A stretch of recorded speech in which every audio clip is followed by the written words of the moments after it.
절입니다. 고린도전서 1장 18절에서 31절입니다. 십자가의 도가 멸망하는 자들에게는 미련한 것이요 구원을 받는 우리에게는 하나님의 능력이라.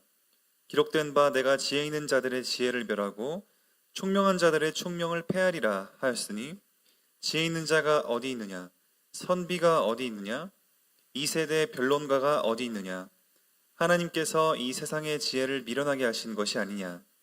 하나님이 지혜에 있어서는 이 세상이 자기 지혜로 하나님을 알지 못하므로 하나님께서 전도에 미련한 것으로 믿는 자들을 구원하시기를 기뻐하셨도다.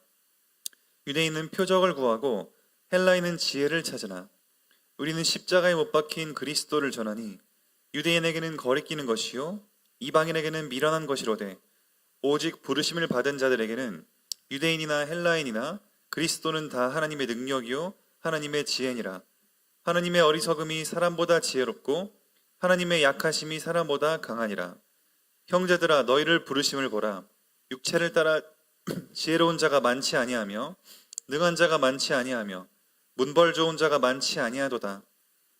그러나 하나님께서 세상에 미련한 것들을 택하사 지혜 있는 자들을 부끄럽게 하려 하시고, 세상에 약한 것들을 택하사 강한 것들을 부끄럽게 하려 하시며, 하나님께서 세상에 천한 것들과 멸시받는 것들과 없는 것들을 택하사 있는 것들을 폐하려 하시나니, 이는 아무 육체도 하나님 앞에서 자랑하지 못하게 하려 하심이라.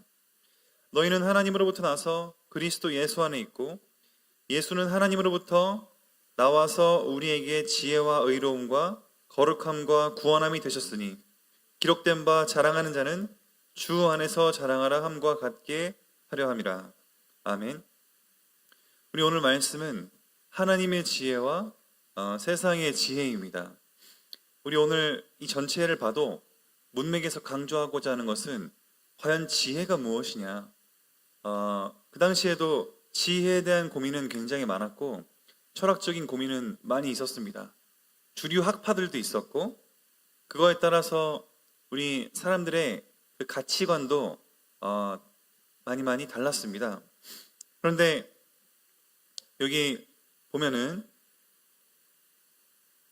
십자가의 도 18절에 십자가의 길이 멸망하는 자들에게는 미련하다. 예수님께서 죽으시고 부활하신 그 십자가의 길이 그 당시의 철학 사상에 있어서는 멸망하고 미련하고 또 사람들이 관심이 없는 것이었다. 근데 하나님께서 뭐라고 했습니까? 기록된 대로 내가 지혜 있는 자들의 지혜를 멸하고 총명한 자들의 총명을 폐하리라. 그러면서 지혜가 어딨냐? 선비가 어딨냐? 여기서 지혜는 지혜자들, 철학자들을 얘기하는 것이고, 선비는 우리 그 율법 서기관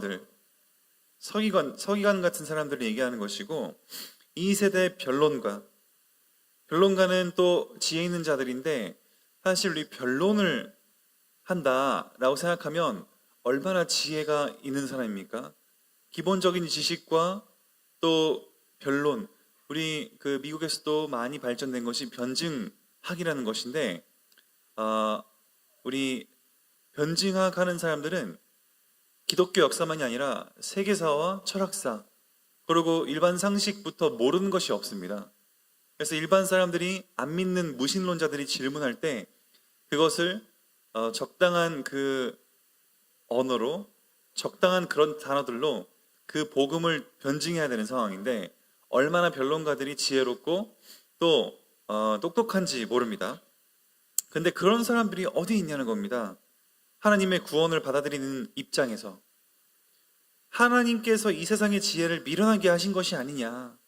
어느 누구도 하나님의 지혜를 변론가나 철학가나 이 선비들이나 깨달을 수가 없다, 이렇게 얘기하는 것입니다. 그러면서 21절에 하나님의 지혜에 있어서는 이 세상이 자기 지혜로 하나님을 알지 못한다. 아무리 똑똑하고 아무리 철학에 능하고 아무리 역사와 우리 인문학에 능하다 하더라도 자기 지혜로는 하나님을 알 수가 없다. 그래서 하나님께서 전도에 미련한 것으로 우리 믿는 자들을 구원하시기를 기뻐하셨다. 하나님께서는 그 당시에는 어떠한 우리 지혜자 또 변론가들이 있었냐면 우리 가장 지배적인 사상을 차지했던 것은 바로 스토아 학파입니다. 우리 바울도 변증했을 때 성경에도 나오는 학파인데 이 스토아 학파는 바로 이 세상에는 이 세상의 질서를 잡는 우주적 이성이 있다. 근데 그것이 바로 로고스 사상이다. 그래서 신이 어떻게 보면 신이 하나님 이 세상을 다스린다기보다는 뭔가 이 세상에 흘러가는 질서가 있고 흐름이 있는데 그 법칙이 있는데 그것은 우주적 이성이다. 이것이 그 당시의 지배적인 사상이었습니다. 그러니까 제가 크리스마스부터 자주 말씀드렸지만 근데 그 로고스가 육신이 되어서 왔다. 그게 예수님이다. 이것들이 그 당시 스토아 철학의 주류 사상이었던 스토아 철학의 입장에서는 굉장히 충격적인 사실이었던 것입니다. 그러니까 그 이성대로 따라가며 순응하면서 도덕적으로 금욕적인 삶을 살면 된다. 그러면 우리 만족하는 삶을 살 수 있을 것이다. 이렇게 주장한 것이 스토아 학파라고 한다면 그 반대로는 너무 너무 그 삶을 지켜야 되고 또 도덕적인 삶을 강조하고 금욕적인 삶을 강조한다는 의미에서 반대파가 바로 에피쿠로스 학파입니다. 이것도 역시 성경에 나오죠. 그 당시에 주류 사상들이었기 때문에 나오는데 이들은 뭐냐면 인생은 행복과 쾌락에 있다. 그러면서 너무 이렇게 금욕적이고 너무 도덕적으로 살려고 하는 삶보다 정말 우리는 이 다음에 내세라는 건 없기 때문에 이 땅에서의 어떤 마음의 평안 그것을 잘 누리는 것이 인생이다.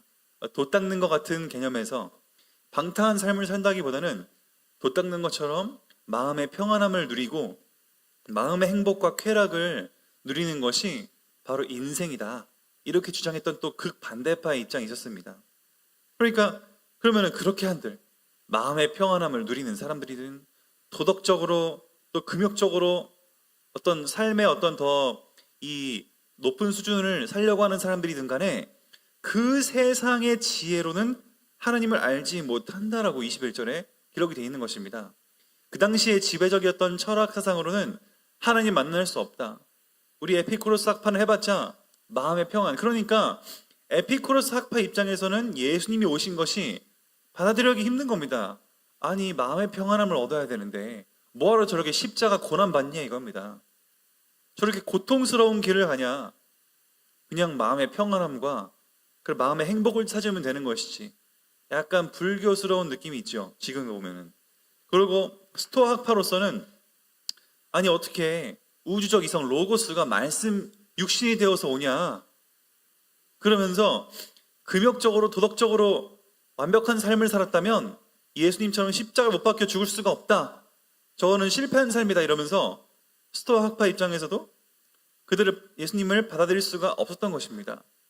그러니까 어느 지배적인 철학 사상도 예수님을 참되게 그리스도로 받을 수가 없다. 그러니까 사도 바울도 자기 지혜로 하나님을 알지 못한다라고 말하는 것이 이 당시에 모두가 공감하는 바였던 것입니다. 근데 하나님은 전도의 아주 미련한 방법, 이렇게 철학적으로 뭔가 깊이가 있고 뭔가 분명한 그 철학 사상이 있는 입장에서 예수 그리스도를 믿으면 구원받는다. 아주 미련해 보이는 방법이라는 것이죠. 십자가에다가 스스로 자기 인생을 갖다 바쳐가지고 죽으시고 부활하셨다는 그 사실은 스토아 학파에서는 실패고 에피쿠로스 입장에서는 무리한 선택이었던 것입니다. 근데 미련해 보이는 방법으로 하나님은 구원하시기를 기뻐하셨다.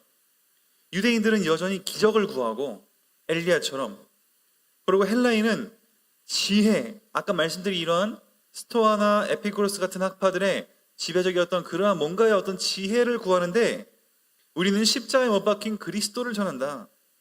유대인에게는 거리끼는 것이요 이방인에게는 아주 미련한 것이로되 오직 하나님의 부르심을 받은 자들에게는 그리스도는 하나님께 능력이고 그리스도는 하나님의 능력이고 하나님의 지혜다.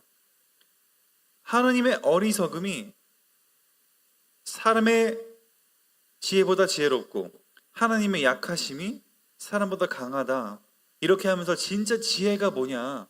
그 당시에 지배적이었던 철학 사상을 어떻게 보면은 완전히 이 대응하는, 맞대응하는 그런 변증의 성격을 지금 띠고 있는 것입니다. 그 당시에 지배적인 사상이었기 때문에 모두가 공감하는 바였고, 근데 그런 철학적 사상들로 구원에 이를 수가 없다.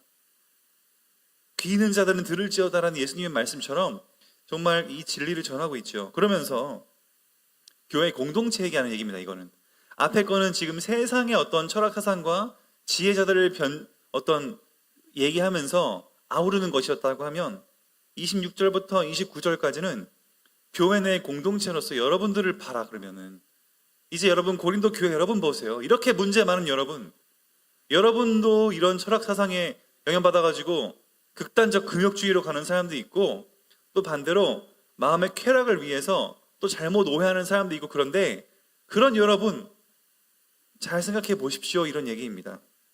너희를 부르심을 보라. 육체를 따라 지혜로운 자가 많지 않고 능한 자가 많지 않고 문벌 좋은 자가 많지 않다. 그 당시에는 철학 사상이 위대한 사상이 있었고 또 훌륭한 사람도 많았지만 로마는 강대국이었으니까. 근데 그런 위대한 사람들이 지금 교회에 있냐? 막상 하나님 부르신 사람들은 그렇게 세상에 영향력 있는 사람들이 별로 없었다는 것입니다.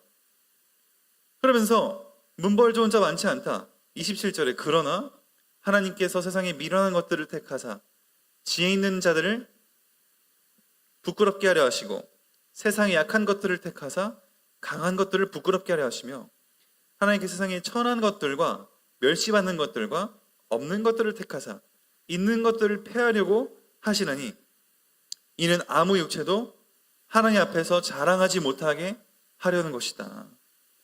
하나님께서는 연약하고 멸시받고 천대받는 그런 어떤 사람들을 부르셔서 어떻게 보면은 이 위대한 철학가들과 지혜자들 앞에서 변증하기에는 세상적인 문벌로서는 한없이 부족해 보이는데, 하나님은 그런 사람들을 통해서 결국 있는 것들을 폐하려 하신다라는 하나님의 지금 이 계획을 또 말씀을 하시는 겁니다. 이 내용은 궁극적으로 언제 드러나겠습니까? 바로 우리 예수님이 재림하실 때 심판대 앞에서 그들이 최고의 지혜라고 생각했고 내세는 없다고 생각했던 이러한 사람들 앞에 이들은 당당히 하나님의 선하심과 구원받은 사람들은 하나님의 구원의 축복과 영생을 받는데, 이들은 하나님의 심판 앞에서 저주와 진노를 받게 되는 것입니다. 그 심판대 앞에서는 아무도 자랑할 수가 없는 입장이 취해진다는 것이죠. 그래서 하나님께 주시는 지혜가 지금은 세상 철학과 세상의 지혜와 비교했을 때는 미련해 보이고 또 아무도 알아주지 못하는 것 같지만, 하나님께서는 영원한 생명을 준비해 주셨다.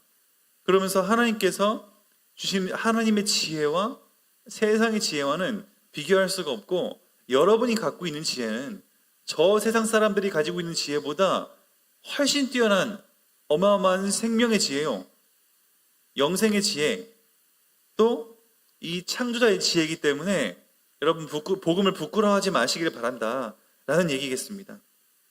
그래서 30절에 너희는 하나님으로부터 나서 그리스도 예수 안에 있고 예수는 하나님으로부터 나서 우리에게 지혜와 의로움과 거룩함과 구원함이 되셨으니 자랑하는 자는 주 안에서 자랑하라 함과 같다. 우리 성도 여러분들, 그래서 오늘도 주 안에서 자랑하는 은혜가 있으시길 바랍니다. 우리가 구해야 될 지혜는 바로 하나님께 있음을, 하나님을 경외함으로부터 시작되는 것임을 우리 잊지 않으시길 바랍니다. 잠언 1장 7절에 그래서 여호와를 경외하는 것이 지식의 근본이요 이렇게 나와 있습니다. 오늘도 우리가 가진 구원의 축복, 이 세상의 학문과 또 과학적으로 막 입증하려고 하는 그런 어떤 이성주의, 실존주의 자들 앞에서는 이 하나님의 지혜가 미련한 것처럼 그들에게 보일 수가 있습니다.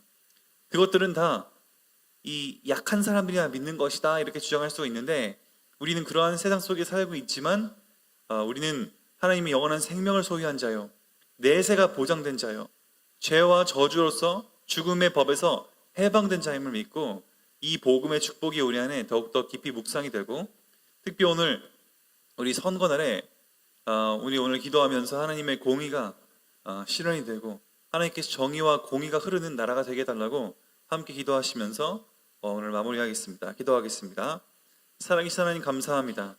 오늘 말씀을 통해서 우리가 하나님의 지혜와 세상의 지혜를 비교하면서 이 세상의 지혜는 어떠한 것으로도 하나님을 절대 깨달을 수가 없고, 또 아무리 하나님께서 자신의 이 연약한 부분이 없지만서도 있다고 할지라도 그것은 세상의 사람들의 최고의 지식과도 비교할 수가 없는 하나님의 어마어마한 지혜고 하나님의 능력인 줄을 믿고, 오늘도 우리가 복음의 능력 앞에 서게 하시고 복음의 능력을 붙잡게 하시고, 어려움과 위기 앞에도 세상의 지혜를 구하는 것보다 하나님의 지혜 앞에서는 우리가 되게 해주시옵시고, 특별히 그 하나님의 은혜 가운데 우리가 복음을 자랑하고 부끄러워하지 않을 수 있는 우리의 믿음을 허락하여 주시옵소서.